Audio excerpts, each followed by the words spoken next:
Bismillahirrahmanirrahim. Assalamualaikum warahmatullahi wabarakatuh. Baiklah, pada kesempatan kali ini saya akan membahas mengenai ikatan kimia. Nah, apa itu ikatan kimia?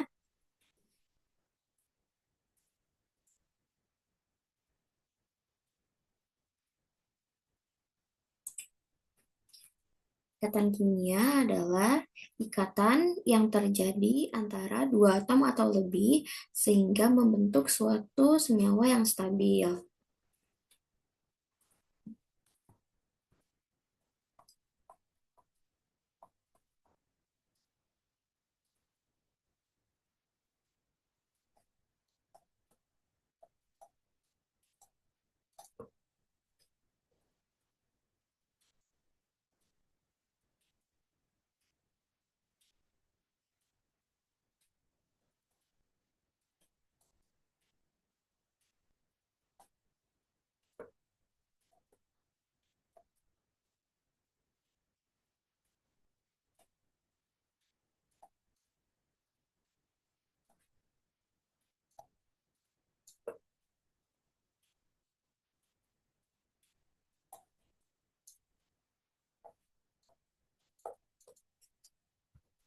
Nah, adapun jenis ikatan kimia itu dia dibagi menjadi dua.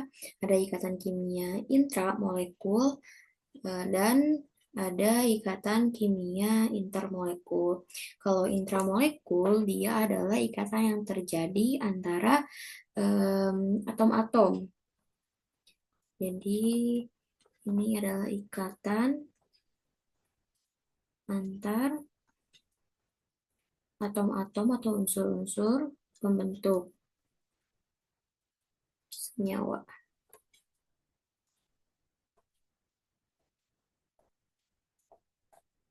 Sedangkan ikatan kimia intermolekul adalah ikatan antar molekul-molekul.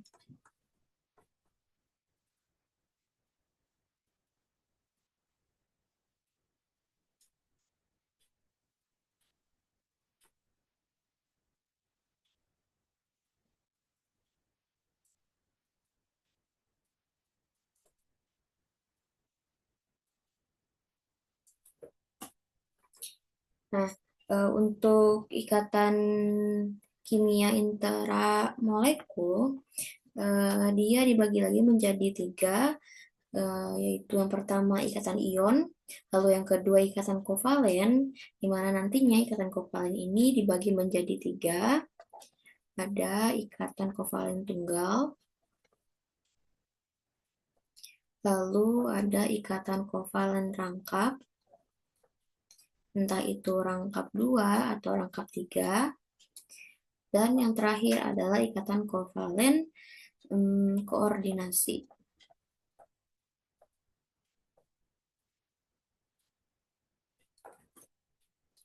Dan tentunya yang terakhir adalah ikatan logam. Jika ikatan kimia intramolekul itu dia dibagi menjadi 4. Ada ikatan hidrogen, kemudian ada ikatan polar-polar atau disebut dengan gaya dipol-dipol. Lalu ada polar non-polar atau juga dapat disebut dengan gaya dipol terimbas. Dan yang terakhir adalah non-polar dengan non-polar atau juga disebut dengan gaya London. Nah, ini yang tiga ini ia juga asalnya dari gaya van der Waals.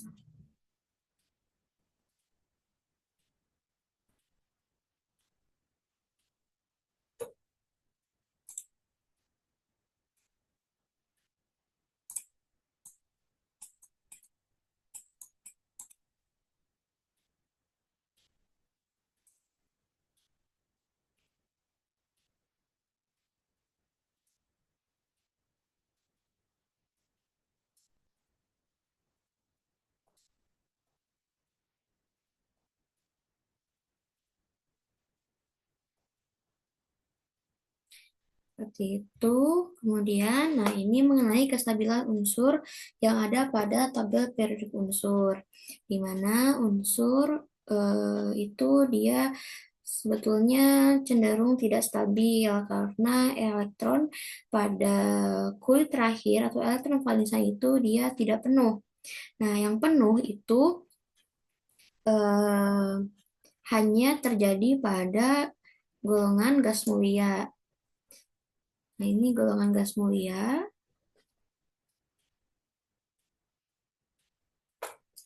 di mana golongan gas mulia ini dia terletak pada unsur 8A atau 18. Nah, jadi unsur-unsur periode pertama ini akan mencapai kestabilan jika elektron valensinya itu adalah 2 atau duplet gitu. Sedangkan kalau unsur periode 2 sampai 7 ini akan mencapai kestabilan jika elektron valensinya adalah 8 atau oktet. Nah, di sini pada gas mulia yang memenuhi kaidah duplet itu adalah helium.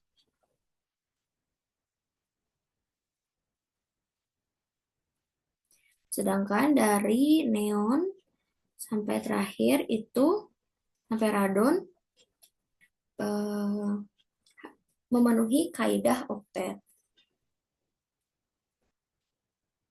Jadi di elektron valensinya dia memiliki jumlah 8 elektron. Nah, kemudian di sini ada data golongan dari golongan 1A sampai 8A, lalu mengenai elektron valensinya, kemudian cara stabil, sifat dari um, golongan, dan struktur Lewis.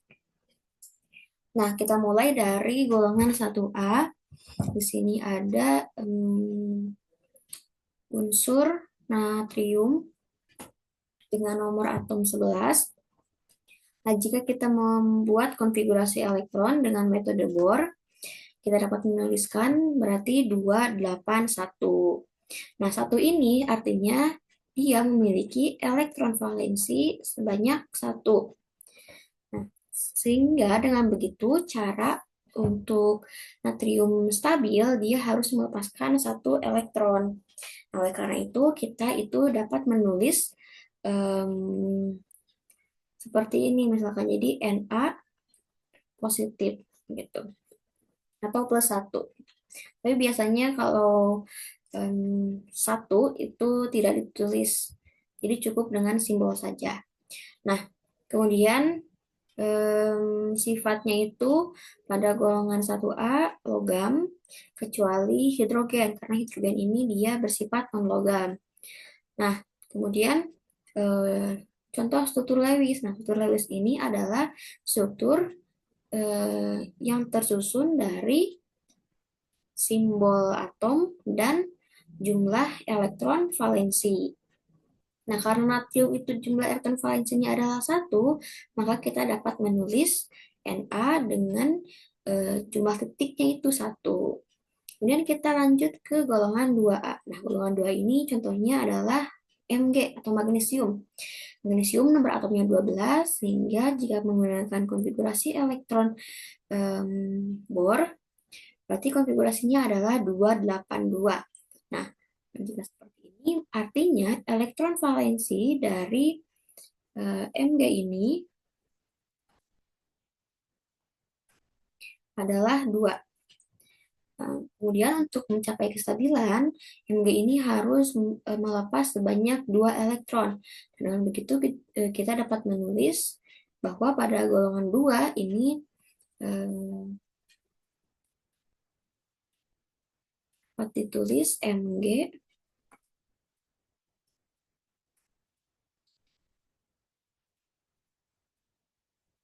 plus 2 atau 2 plus.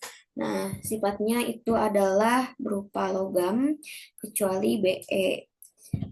Di sini ada struktur Lewisnya, di mana Mg itu karena memiliki elektron valensi sebanyak 2, artinya kita dapat menulis jumlah titiknya itu 2. Kemudian lanjut ke golongan 3A. Nah, golongan 3A ini contohnya adalah Al atau aluminium. Terus kita membuat konfigurasi elektronnya berarti 283. Dan begitu artinya elektron valensi pada aluminium adalah 3. Nah, untuk mencapai kestabilan, aluminium ini harus melepas sebanyak 3 elektron. Adanya kita dapat menulis bahwa aluminium itu positif 3. Hmm,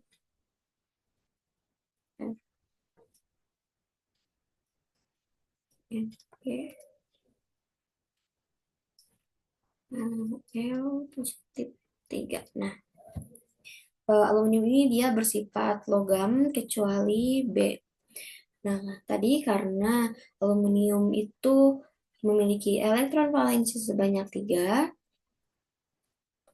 berarti saat menulis struktur Lewisnya, Al kita tulis titik sebanyak 3. Gitu.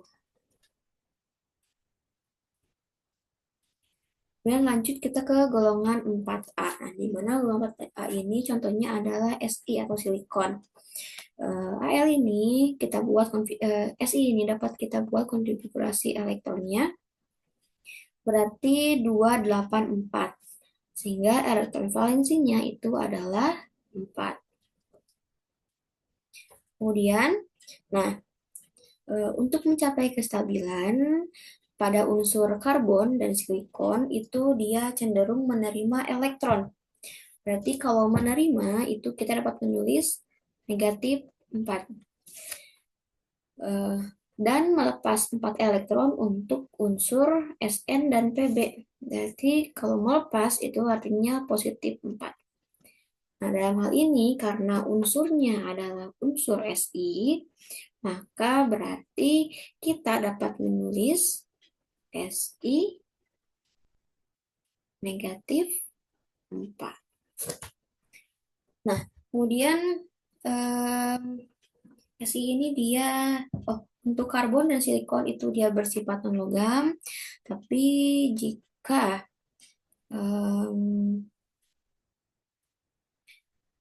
Sn dan Pb itu dia bersifat non-logam. Sn dan Pb bersifat logam. Nah, di sini Si karena elektron valensinya adalah 4, maka kita dapat menulis titik sebanyak 4 buah. Misalkan di sini, di sini, di sini 1. 4. Kemudian kita lanjut ke golongan 5A. Golongan 5A ini contohnya P atau fosfor. Ya.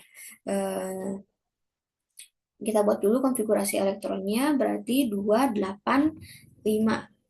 Nah, artinya 5 ini adalah jumlah elektron valensinya ya. Kemudian cara untuk stabil, nah dia itu harus menerima sebanyak 3 elektron. Sebanyak 3 elektron, berarti kita dapat menulis bahwa P ini negatif 3. Gitu. Kemudian golongan 5A ini dia bersifat non-logam, dan jika kita akan membuat unsur Lewis dari P ini, maka kita dapat menulis P dengan titik sebanyak 5 buah. Silakan di sini 1, sini 1,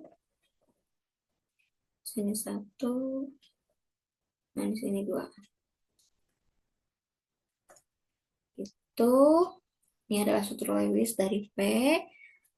Kemudian kita lanjut ke golongan 6A. Golongan 6A ini contohnya adalah sulfur. Kita buat dulu konfigurasi elektronnya berarti 286. Nah, 6 ini adalah elektron valensinya ya. Kemudian kita lihat untuk stabil, ternyata golongan 6A ini harus menerima sebanyak 2 elektron. Oleh karena itu, kita dapat menulis bahwa sulfur ini negatif 2. Nah, sifatnya itu juga adalah non-logam, dan konfigurasinya dan struktur Lewisnya adalah sulfur dengan titik sebanyak 6 titik, begitu. Dan lanjut ke golongan 7A. Golongan 7A ini contohnya adalah klor. Klor itu konfigurasinya adalah 287, berarti elektron valensinya adalah 7. Nah, karena 7 berarti untuk mencapai kestabilan eh, itu harus menerima sebanyak satu elektron. Dan begitu, maka kita dapat menulis bahwa Cl ini adalah negatif 1 atau negatif.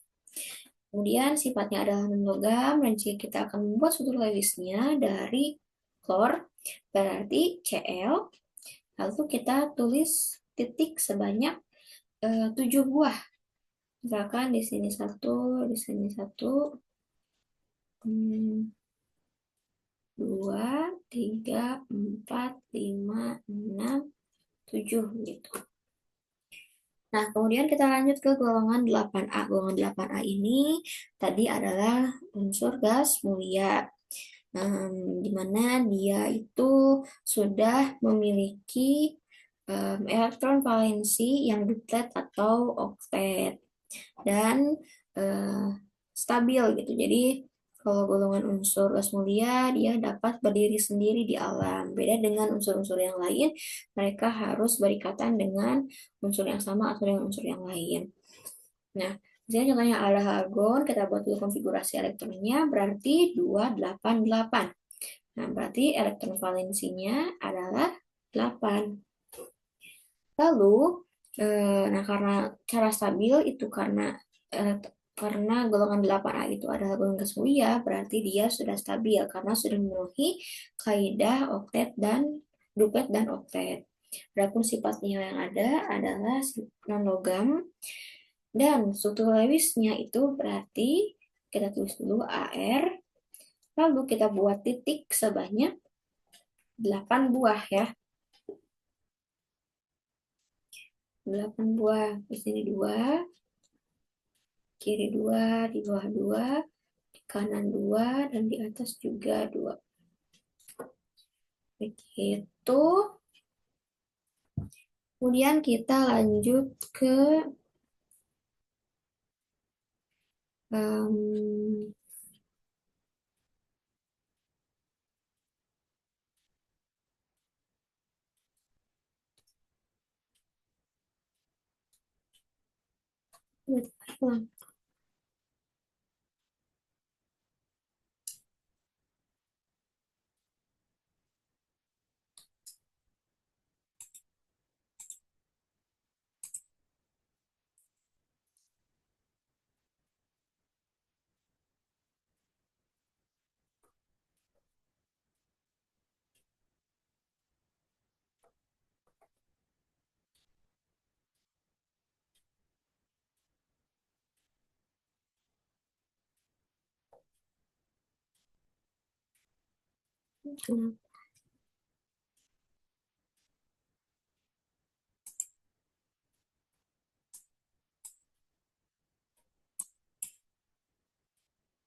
bisa coba.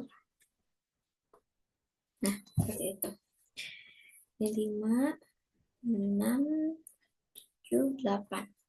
Oke, kita lanjut ke slide berikutnya, yaitu mengenai ikatan kimia intramolekul tadi. Karena ikatan intramolekul itu dibagi menjadi 3, ada ikatan ion, ikatan kovalen, serta ikatan logam.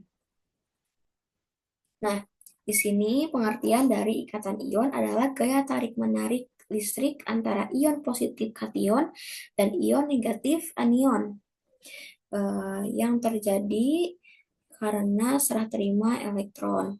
Kemudian proses yang terjadi itu pada unsur logam dan unsur non-logam. Kemudian ikatan kovalen itu dia adalah ikatan yang terjadi karena pemakaian bersama pasangan elektron membentuk senyawa yang baru. Adapun peristiwa ini terjadi karena unsur non-logam dengan unsur non-logam. Kemudian jika ikatan logam itu adalah gaya tarik menarik inti atom logam dengan lautan elektron. Nah, ini terjadi pada unsur sesama unsur logam. Nah, di sini adalah em, latihan soal mengenai ikatan ion, di mana antara Ca dengan S. Nah, Ca ini adalah unsur logam, sedangkan S adalah unsur non-logam. Dengan begitu, ikatan yang terjadi adalah ikatan ion. Di sini Ca itu kita buat dulu misalkan konfigurasi elektron dengan konfigurasi atom bor. Nah, Ca ini ternyata memiliki atom valens sebanyak 2. Makanya di sini Ca itu kita simbolkan satu Lewisnya dengan titiknya sebanyak 2 gitu. Kemudian sulfur itu non-logam dan nomor atomnya 16, berarti jika dibuat konfigurasi elektron jadi 286. Nah, di sini berarti untuk kalsium dia harus melepas 2 elektron. Sedangkan kalau pada sulfur itu dia harus menerima sebanyak 2 elektron untuk mencapai kestabilan. Nah, karena ikatan ion itu adalah gaya tarik-menarik elektrostatis dari suatu unsur, makanya di sini kita buat karena Ca itu adalah kation 2 positif, sedangkan sulfur adalah anion 2 negatif, berarti nanti akan terjadi transfer elektron gitu. Dan membentuklah suatu senyawa berupa CaS. Gitu. Di sini kita latihan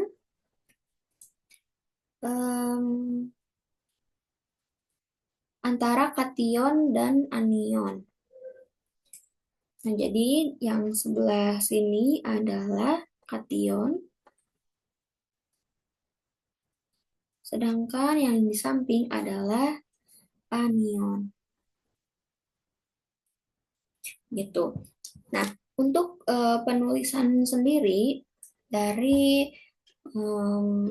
unsur-unsur atau ion-ion yang positifnya negatif itu ditulis diawali dengan menulis ion positif lalu ion negatif. Nah, di sini kan ada natrium positif dengan F negatif. Berarti di sini dia mengandung Na mengandung positif 1, sedangkan F mengandung negatif 1. Nah, berarti kata yang akan terbentuk membentuk senyawa NaF. Kita lanjut ke K dengan F. Berarti K plus dengan F min. K plus itu artinya dia positif 1, sedangkan F min adalah negatif 1. Sehingga senyawa yang terbentuk adalah KF. Gitu. Terus kita lanjut ke Mg dengan F. Mg itu adalah positif 2, sedangkan F adalah negatif 1. Positif 2, negatif 1. Nah, dalam hal ini, karena jumlah F-nya itu lebih kecil daripada jumlah Mg, berarti kita harus setarakan dulu. Setarakan dengan cara mengkalikan F ini sebanyak 2 kali. Nah, dengan begitu, karena di sini positif 2 dan di sini negatif 2, sehingga senyawa yang terbentuk adalah MgF2, seperti itu. Kemudian kita lanjut ke Ca dengan F. Nah, Ca ini berarti positif 2, sedangkan F adalah negatif. Berarti positif 2, negatif 1 dikali dengan 2. Nah, supaya saling sama gitu jumlah muatannya. Dengan begitu maka senyawa yang akan terbentuk adalah CaF2. 2. Ini kita lanjut ke Al dengan F. Al itu adalah positif 3, sedangkan F adalah negatif 1. Berarti di sini positif 3 dan F negatif 1, dan supaya stabil harus dikali sebanyak 3 kali jumlah F-nya ya. Nah, sehingga senyawa yang terbentuk adalah L, F, 3. Kemudian kita lanjut ke Na dengan Cl ya. Di sini Na positif dan Cl negatif. Berarti di sini positif 1, sedangkan Cl adalah negatif 1. Sehingga senyawa yang terbentuk adalah NaCl.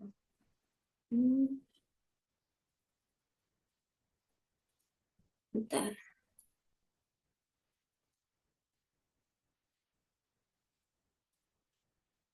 tiba hilang.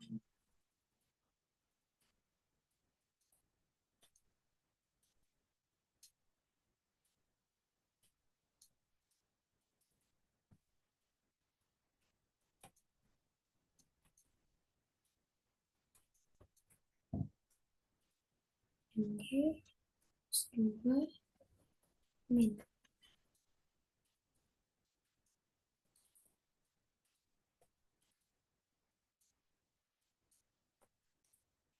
Hmm,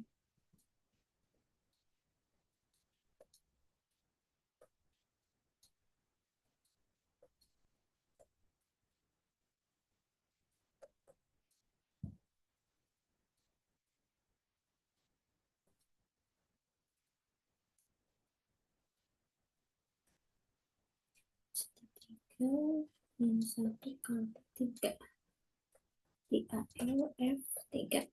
Nah, ini kita lanjut di sini antara K dengan CL. Berarti K plus dengan CL min. K plus berarti positif 1, CL min berarti negatif 1. Sehingga senyawa yang terbentuk adalah KCl. Lalu antara Mg dengan Cl2. Berarti Mg positif 2 dengan Cl min. Berarti positif 2 dengan negatif 1. Nah, karena belum setara, kita harus mengkalikannya sebanyak 2 kali.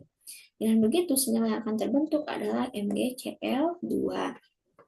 Lalu kita lihat hubungan antara Ca dengan Cl. Nah, Ca ini adalah positif 2, sedangkan Cl adalah negatif 1. Berarti di sini positif 2, negatif 1. Oleh karena itu, Cl harus dikalikan sebanyak 2 kali. Dan begitu senyawa yang terbentuk adalah CaCl2. Kemudian kita lanjut antara aluminium dengan Cl. Nah, berarti Al positif 3, Cl negatif. Berarti positif 3, negatif 1. Nah, negatif 1 ini harus, Cl ini harus dikalikan sebanyak 3 ya. Nah, dengan begitu, maka senyawa yang akan terbentuk adalah AlCl3. Kemudian kita lanjut antara Na dengan O2. Berarti Na positif dengan O min 2. Nah, Na itu ada positif 1, sedangkan O adalah negatif 2. Nah, dalam hal ini yang harus kita kalikan atau setarakan adalah nilai natriumnya sebanyak 2 kali. Dan begitu, maka dia jadi positif 2, ini negatif 2, dan senyawa yang akan terbentuk adalah Na2O. Begitu. Kemudian kita lanjut hubungan antara K dengan O2. Berarti K plus dengan O min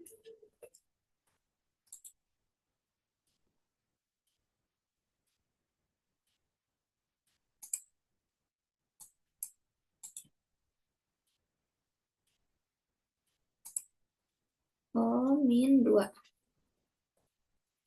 Nah, K plus berarti positif 1, O min 2 berarti negatif 2. Nah, di sini kita harus mengkalikan nilai K sebanyak 2 kali ya. Nah, dengan begitu senyawa yang akan terbentuk adalah K2O. Kemudian hubungan antara Mg dengan O2. Nah, Mg-nya itu adalah positif 2, sedangkan oksigennya adalah negatif 2. Berarti di sini Mg-nya itu adalah positif 2, negatif 2. Nah, sudah setara ya. Sehingga senyawa yang akan terbentuk adalah MgO. Lalu antara Ca dengan O2. Nah, Ca dengan O2 berarti Ca plus 2 dengan O min 2. Ini positif 2, di sini negatif 2. Nah, senyawa yang akan terbentuk adalah CaO. Kemudian antara Al dengan O, berarti Al positif 3 dengan O negatif 2. Nah, Al ini dia positif 3, negatif 2. Nah, karena dua-duanya beda, ya, dan tidak dapat disetarakan, gitu salah satunya, maka artinya kedua-duanya harus disetarakan. Jadi yang AL harus dikali sebanyak 2 kali, sedangkan yang O itu harus dikali sebanyak 3 kali. Nah, dengan ini jadinya positif 6 dan di sini negatif 6. Karena itu senyawa yang terbentuk adalah Al2O3. Kemudian kita lanjut hubungan antara eh, Na dengan S.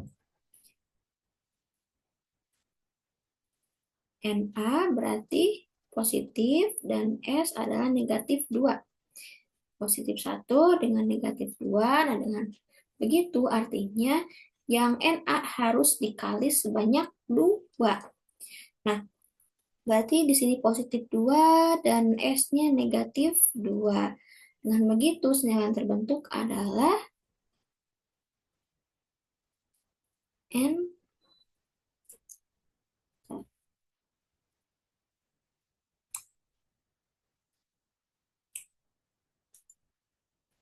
adalah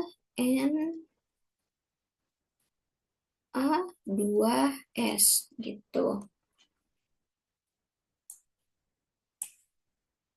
Kemudian kita lanjut hubungan antara K plus dengan S-2.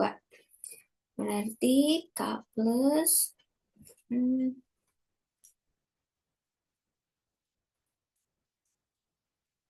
dengan S-2. Sini positif 1 dan S itu negatif 2. Sehingga yang K harus dikalikan sebanyak 2.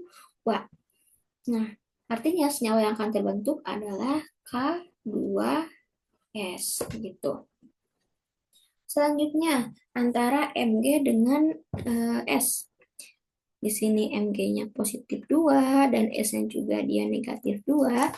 Berarti nantinya senyawa yang akan terbentuk adalah MgS gitu. Kemudian antara Ca dengan S. Nah, Ca-nya itu positif 2 dan S-nya adalah negatif 2. Berarti di Ca positif 2, S-nya negatif 2. Oleh karena itu, senyawa yang akan terbentuk adalah CaS. Terakhir, kita lihat hubungan antara Al dengan S. Nah, Al ini adalah positif 3, sedangkan S adalah negatif 2. Dengan begitu, positif 3, ini negatif 2. Nah, karena dua-duanya beda, artinya harus dikalikan dengan 2 dikali dengan 3, dan 3 harus dikali dengan 2. Ini dikali 3, dan yang ini harus dikali 2. Jadinya positif 6, dan di sini juga negatif 6. Dan karena itu, senyawa yang akan terbentuk adalah Al2S3.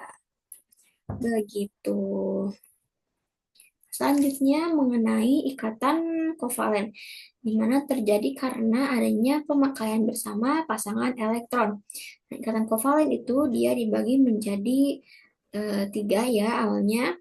Nanti ikatan kovalen tunggal, kemudian rangkap, dan ikatan kovalen koordinasi. Nah, yang ikatan kovalen rangkap itu dibagi lagi menjadi 2. Ada ikatan kovalen rangkap 2 dan ikatan kovalen rangkap 3. Nah, di sini pada ikatan kovalen tunggal, jumlah elektron yang dipakai bersama itu adalah sepasang, gitu, sepasang atau satu, gitu, atau 2 elektron, gitu. 2 elektron. Kan di sini kita lihat contohnya adalah H2 ya.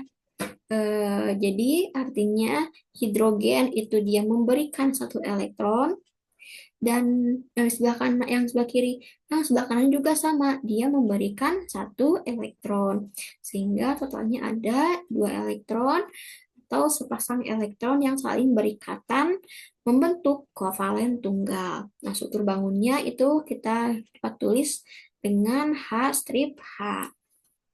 Adapun pada ikatan kovalen rangkap 2, berarti akan jumlah elektron yang dipakai bersama itu adalah 2 pasang elektron.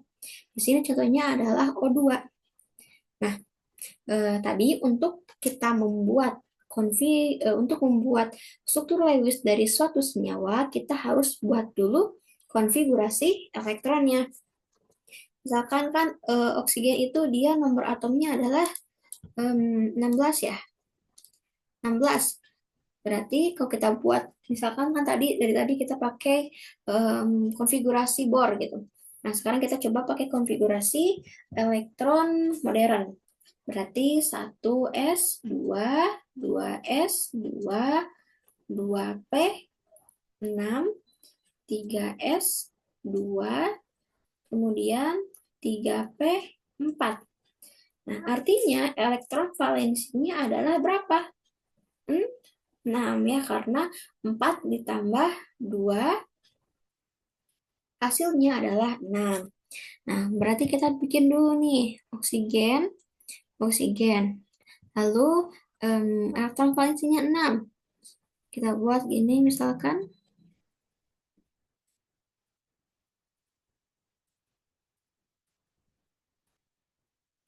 Nah, seperti ini. Nah, ini adalah struktur Lewisnya ya.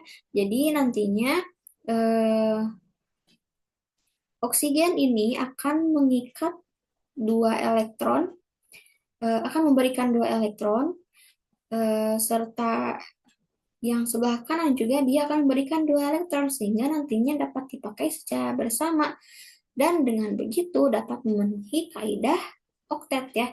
Karena di sini kita lihat, nah, jadi jumlah elektron jadi 8 ya. Jadi memenuhi kaidah oktet. Begitu pula yang ini.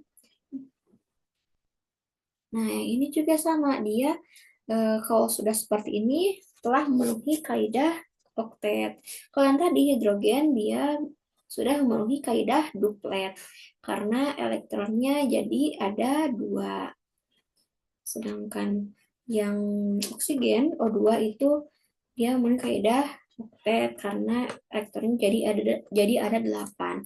Nah, di sini yang di tengah artinya dia terjadi kata rangkap 2 ya. Oleh karena itu struktur bangunnya jadi O sama dengan O gitu. Sama dengan ini menunjukkan adanya ikatan rangkap 2. Kemudian kita lanjut ke apa ini tentang ikatan kovalen rangkap 3. Nah, ikatan kovalen rangkap 3 ini jumlah elektron yang dipakai bersamaan adalah 3 pasang elektron. Berarti nah, terus contohnya adalah N2, di mana N itu atom nitrogen, nomor atomnya itu adalah berapa? Bentar.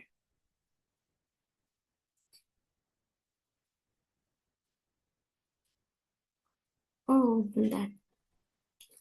Ternyata saya salah ya. Oh ya, O8. Salah ini. Hmm,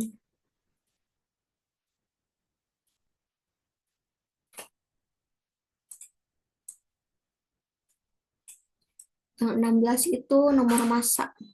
Harusnya nomor atom ya. Nah, kalau nomor atom berarti um, oksigen itu nomor atomnya 8. Kalau nitrogen nomor atomnya 7, sedangkan sulfur itu nomor atomnya 16. Nah, kebalik ya tadi. Yang 16 itu justru sulfur.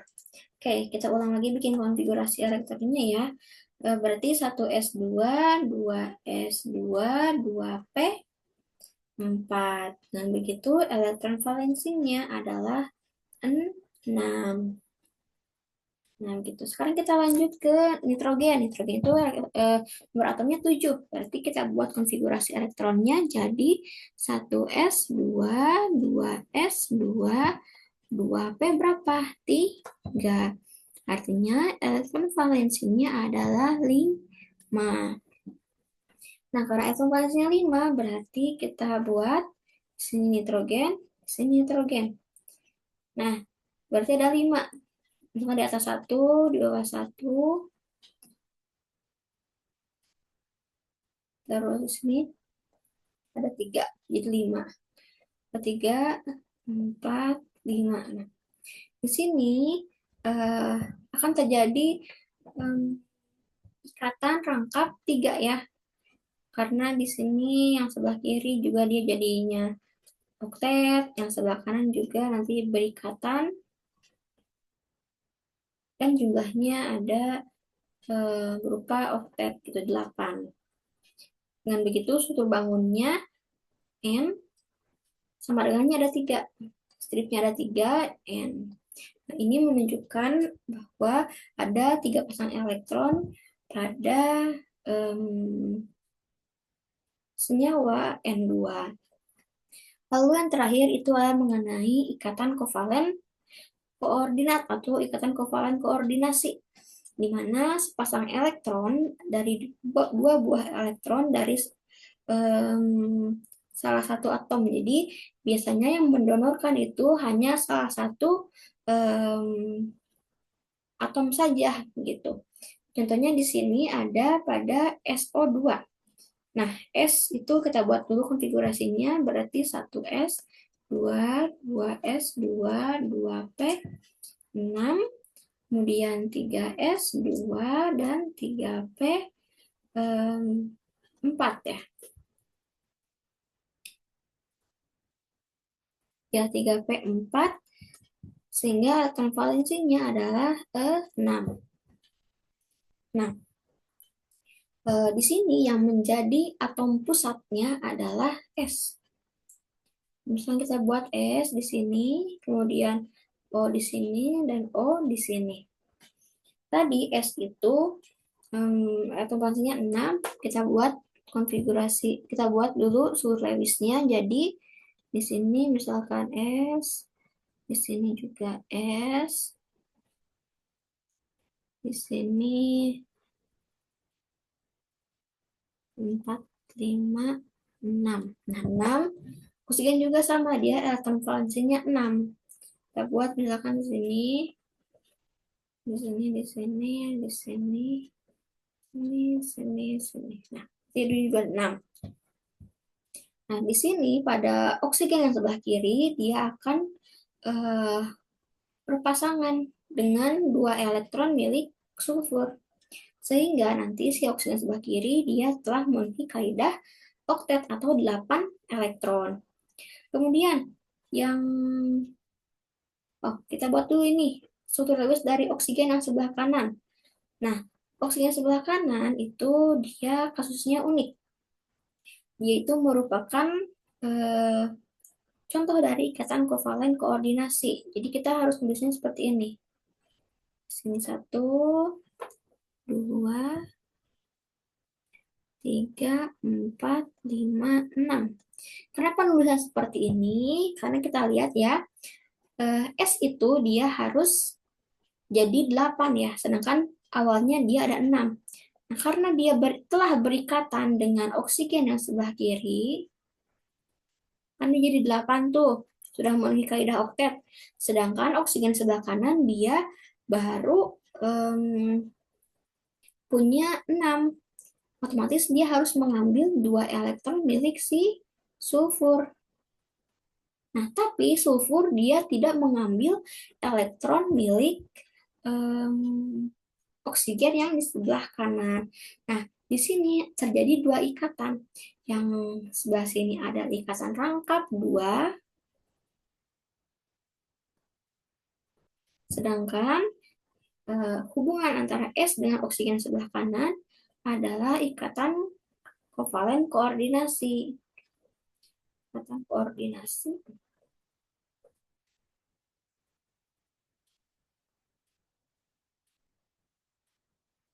Di mana ikatan koordinasi ini dapat dilambangkan dengan tanda panah, yang artinya di sini kan oksigen berikatan rangkap dengan sulfur, kemudian sulfur memberikan elektronnya kepada oksigen yang di sebelah kanan. Seperti itu.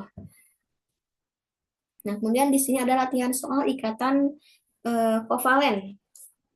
Nah, tadi hidrogen itu dia kan nomor atomnya 1, sedangkan oksigen nomor atomnya adalah 8. Kita buat dulu konfigurasi elektronnya berarti.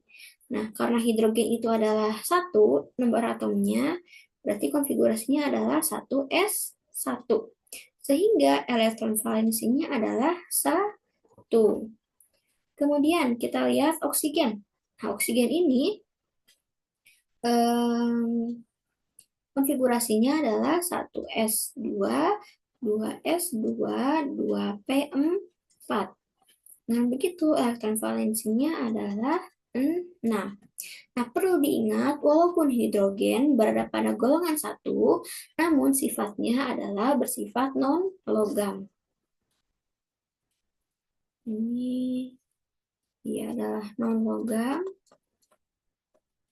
Kemudian oksigen juga dia bersifat non-logam. Jadi cocok ya, non-logam ketemu non-logam. Sehingga ikatan yang terjadi adalah ikatan kovalen. Nah, cara membuat struktur Lewis senyawa H2O atau senyawa air ya. Nah, kita tentukan dulu yang menjadi atom pusat. Nah, atom pusat itu dia biasanya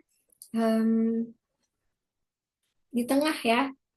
Jadi yang menjadi pusat utama itu adalah oksigen, dan yang mendampinginya di kanan dan di kiri adalah hidrogen.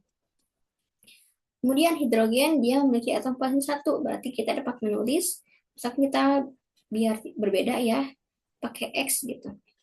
Jadi juga X. Sedangkan oksigen itu atom valensinya 6. Berarti kita buat 1, 2, 3, 4, 5, 6. Nah, di sini kita lihat hidrogen akan mengambil 1 elektron milik oksigen. Hidrogen yang kanan juga sama, dia akan mengambil 1 elektron milik oksigen. Nah, oksigen juga dia akan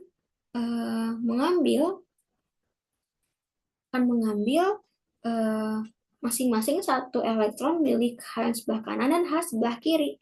Jadi kita lingkari semuanya sehingga hidrogen telah memenuhi kaidah duplet, begitu pula dengan oksigen yang telah memenuhi kaidah oktet.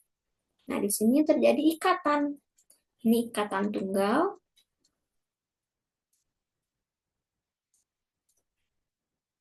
Sedangkan ini juga sama, dia ikatan tunggal.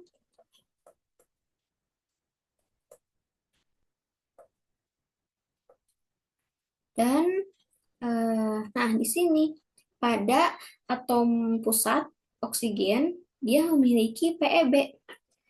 PeB atau pasangan elektron bebas sebanyak 2 pasang. Jadi kalau kita tulis di sini pasangan elektron bebas atau kita tulis juga dapat PeB. Berarti PeB ini jumlahnya adalah sebanyak 2 pasang.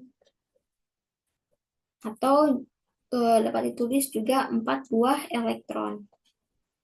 4 elektron. Tapi lebih baik sih kita tulis sebanyak 2 pasang ya, karena kan di sini juga pasangan elektron gitu. Jadi lebih baik kita tulis 2 pasang.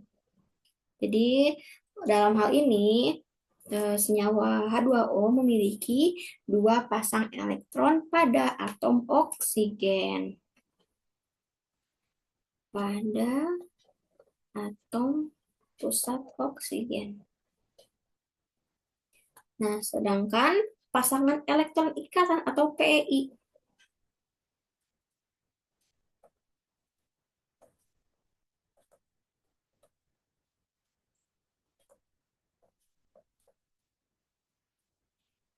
tulis PEI. Jumlahnya adalah ada 2 pasang ya. 2 pasang. Karena ada 2 buah ikatan tunggal yang terjadi pada senyawa H2O. Lalu jika kita akan membuat struktur apa tadi? Struktur bangun, kita dapat menulis H, kemudian strip oksigen, kemudian strip H, begitu. Kalau lebih baik juga kita tulis pasangan elektron bebas di atom pusatnya. Nah, seperti ini juga boleh.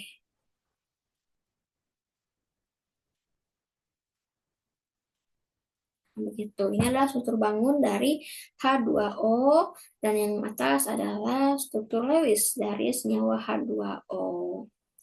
Oke. Mungkin cukup sekian ya